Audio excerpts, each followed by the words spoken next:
يا صباح الفل عليكم، ازيكم يا حبايبي؟ عاملين ايه؟ ان شاء الله دايما بخير وصحه وهنا وراحه بال. النهارده بقى هنتكلم عن حاجه جميله جدا، ويلا بقى في رمضان ما بحبش اشتري الفراخ من بره، بالذات البلد يا جماعه. المهم ادخلي بقى على قناه نواتي مع طول بيتي. اهلا وسهلا بيكي، منوراني ومشرفاني. لازم حاجات جميله جدا من التربيه.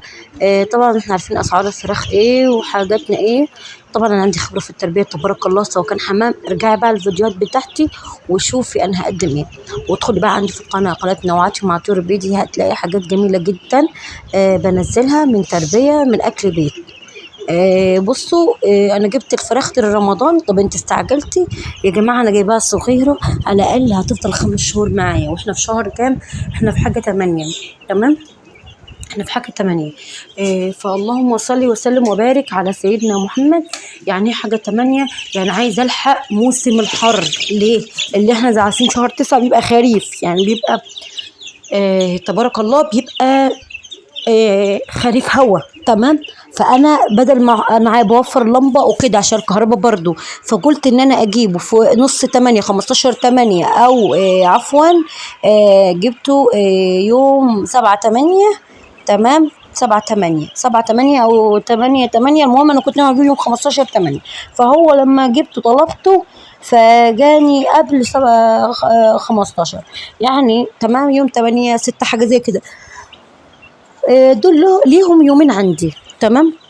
زي ما قلت لكم انا مش عايزه يلحق البرد معايا، عايزه ان انا الفرخ يشد ويمسك نفسه.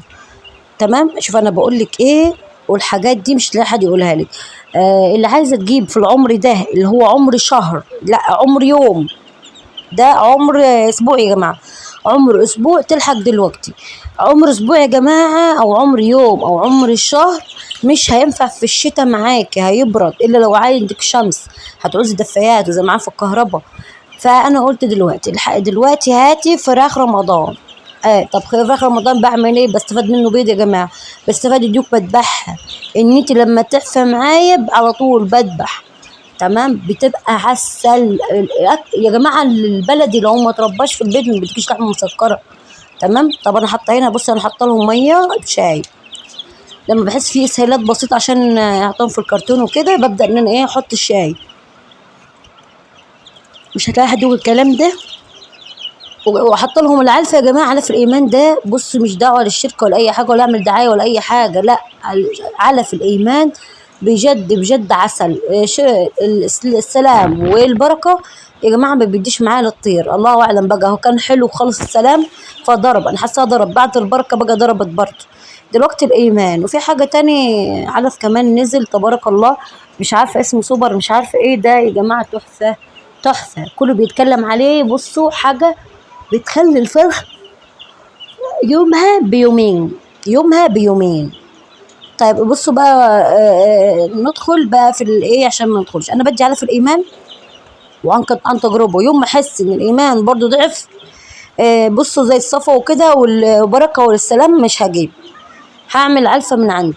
وطبعا انا عملت علفه قبل كده معاكم، ورجع معايا الفيديوهات يا جماعه. هنعلي البروتين في العلف.